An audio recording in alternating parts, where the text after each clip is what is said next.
You alright, guys? This is BronyDan with another BronyDan Talks Doctor Who. So, of course, we're now looking at the second story in the Key to Time arc, which is, of course, the Pirate Planet. I guess you would say it's a kind of important story in a way, because this is the first Doctor Who story that is written by none other than Douglas Adams. For those of you who are not so au fait with science fiction in every way, Douglas Adams was a well-remembered writer. He, of course, created the famous Hitchhiker's Guide to the Galaxy series. In fact, I'm pretty sure, if I remember this correctly, he was still trying to get the radio series of Hitchhikers made whilst he was doing the Pirate Planet, and then of course that became successful, and then of course the books came out whilst he was also acting as script editor for Doctor Who during the following season. And honestly, I think as first stories go for writers in Doctor Who, I think Pirate Planet's, it's okay. I think that's as much as I can say for Pirate Planet. It's okay. It's an okay story. It's not the best story that Douglas Adams has done for Doctor Who. Far from it. I think we all can agree that City of Death was his best work, and I'm not sure whether I can include Sharda, since Sharda never technically aired. So I don't know whether I can possibly count it as an actual Doctor Who story, since it never finished its production. So like I had said in the Reboss operation, I'm not going to spoil what the segment for the Key to Time is in this story, but in the Pirate Planet, the Tracer takes the Doctor and Romana to the planet of Calufrax, or at least that's where they were originally supposed to be going, but instead they somehow end up on a planet called Zanuck, which wasn't there when they were materializing on the planet Calufrax, and it's ended up in the exact same space as Calufrax, and it turns out that Zanuck is in fact a hollow planet, meaning that it's completely barren inside, there's no actual core to it. It's a planet that literally materializes around smaller planets and sort of absorbs and takes all the energy in its minerals and gives it to the people of Zanuck as spoils of war, because and it's being run supposedly by the pirate captain, which is a cyborg from the planet, and basically it's to try and stop Zanuck from getting the minerals that it needs, because obviously this is, as the Doctor says, this is full split-grown murder on a scale that's almost inconceivable, so obviously we need to stop Zanuck from doing what it's doing. It's done to Calufrax and possibly to Earth, where it needs minerals to fix its engines. And there's also a particular group of people called the Mentiads, who seem to have mental powers, which they have absorbed through all the energy that's coming from the planet that has been destroyed by the captain. And so the Doctor and the Mentiads must work together to try and stop the pirate captain, or who they think is the one who is behind everything. So, yeah, that's the whole point for the Pirate Planet. And like I said, it's an okay story in a way. I think what kind of drives the story along is, I suppose, in a way, it's what you'd expect from a Douglas Adams story. It's Douglas Adams's wit and it's his humour that comes through the writing and the characters. Well, at least most of the characters, I think, sort of work well within that sort of Douglas Adams style. It's full of like like sort of scientific technobabble that I think Douglas really excels at.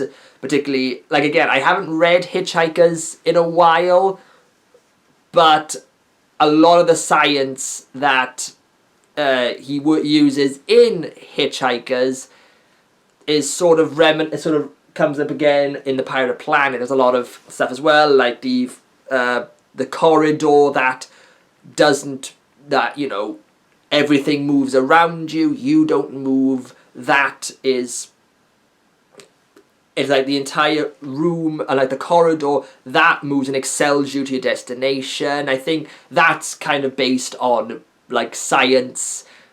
I mean, obviously, I guess you could see clearly from my description of it, it's not that good a description because science was never my strongest subject.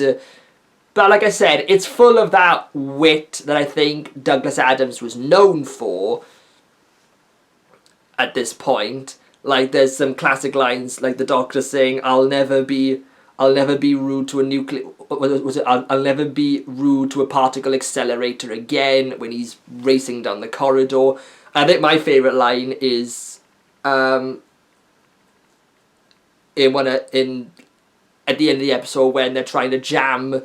I think it's like they're trying to jam the Mentiads from into the door, and the captain says, you know, if you can find a counter-jamming frequency projector, destroy it. And his right-hand man, Mr. Fibberty, just says, Captain, do the guards know what a frequency projector looks like? And he just pauses and just goes, destroy everything! And that's the kind of humour I think Douglas Adams works well with, and I think that does come through a lot in the story.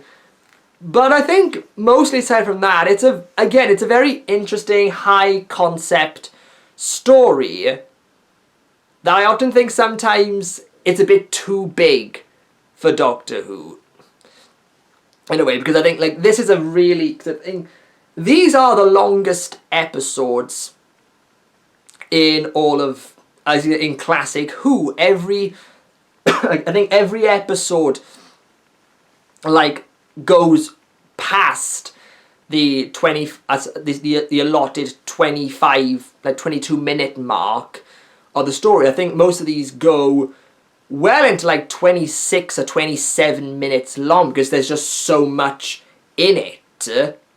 And I'm not sure whether you could say that could be a good thing or it's a bad thing, but obviously it's expected from Douglas Adams, and I think even he kind of said at this point he didn't really understand the restraints of what television could do as opposed to radio, because the original concept he had for the Pirate Planet was a lot different, and it was a much more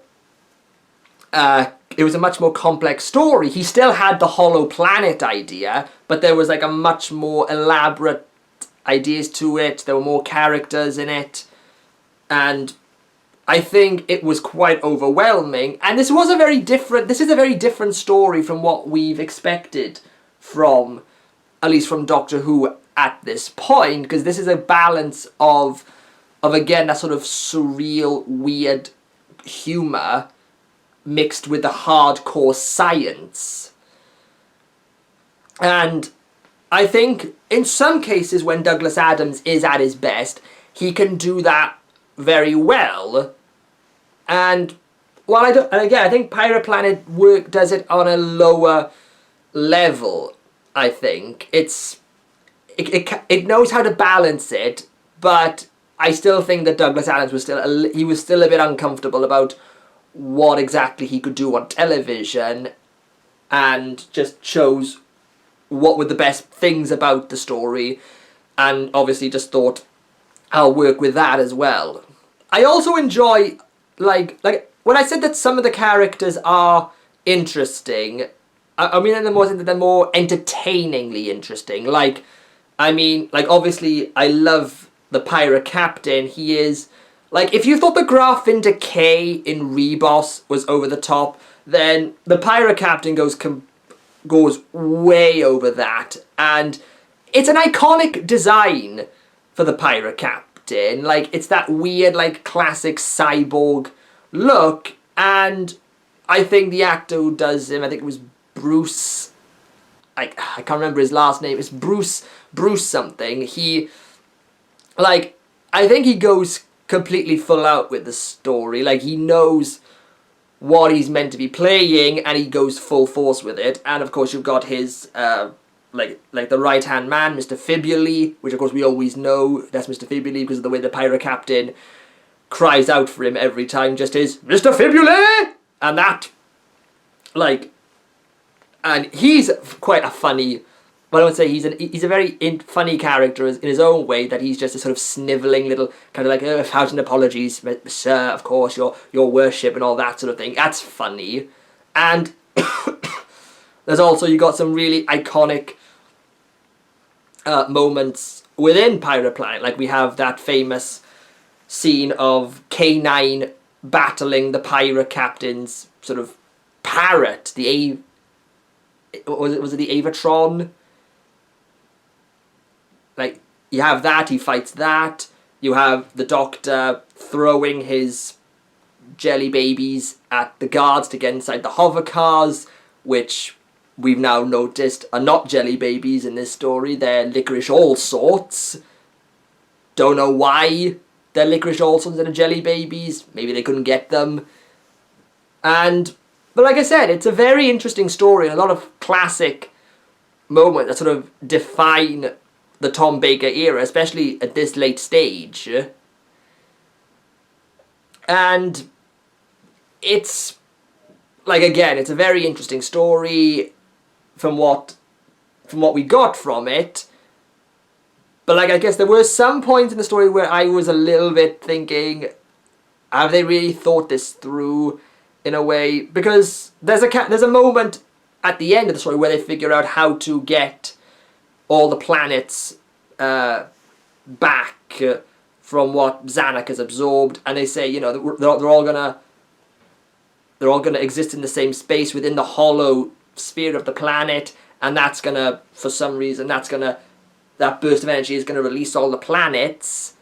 And I was just thinking, but if that happens, wouldn't Zanuck be destroyed as well? Wouldn't the sheer amount of planets, including the same space, wouldn't that destroy the Zanuck itself?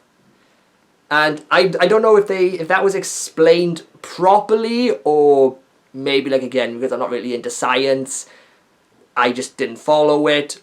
But that for me was, I think, a bit of a plot hole in how, like, if that was explained, then it wasn't explained that well. But like I said, I'm not going to give away so many spoilers for this one, because there is another twist in this story revolving around another character that's in the background for most of the story, and I'm not going to I'm not going to give it away what that twist is, just in case you want to check out the story itself. But honestly, for my thoughts on Pirate Planet, yeah, I think it's a good story. I didn't like it as much as Reboss, but then again, that's because that's a Robert Holmes story. That's a matured Robert Holmes story where you know what you're getting. Douglas Adams was very new at this point, so it's a case of trying to think about looking at what was familiar and acceptable to what is new and untested. And yeah, again, I think Douglas Adams was definitely onto something, and going from this story alone, you can see why they decided to make him script editor for season 17. I just don't think it was the best decision, in my opinion. I think, like, again, Douglas Adams, he's a great writer, but I honestly believe that he was the wrong choice to handle a position like script editor on a show like Doctor Who. So, yeah, that's the Pirate Planet, a very interesting story from a very interesting writer, and yeah, again, if you want to check out the Pirate Planet, you're free to do so. It's, like, again, it's part of the Key to Time box set, or you can find it on BritBox if you just want to watch that single story. But I do think this is a season where you kind of have to watch all the stories to try and get the flow of the actual narrative of it. So, yeah, that's it for the Pirate Planet. Good story. Could be tweaked a little bit, I think, just maybe to sort of take the length a bit. But overall, it's another good, okay story from what we expected at this time. So, yep, that's it. And of course, tune in next time where we take a look at the third story in the Key to Time arc, which is The Stones of Blood.